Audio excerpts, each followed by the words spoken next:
Well, ito yung napakasimpleng bangka na pinagkukunan ng pangangailangan sa araw-araw.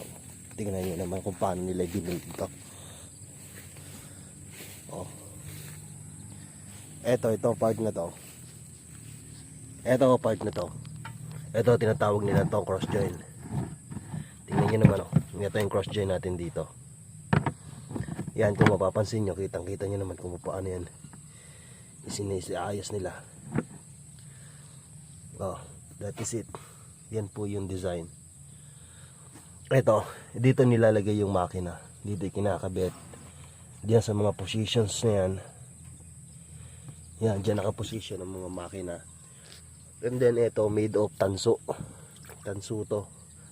Nang sa ganun, hindi masyado uminit at mag-produce ng heat. At hindi matunaw to.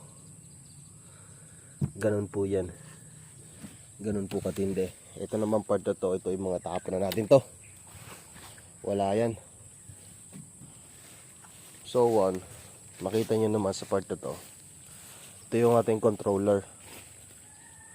Yan. Controller natin yan. At dito naman yung timon. Itong blades na to. Yung tinatawag natin na timon. Ganyan po ang design ng bangka na yan. Yung mga hose na yan, na kulay itim, nakikita nyo sa screen. Yan i-controller natin ng lambat. Pang lambat po natin yan.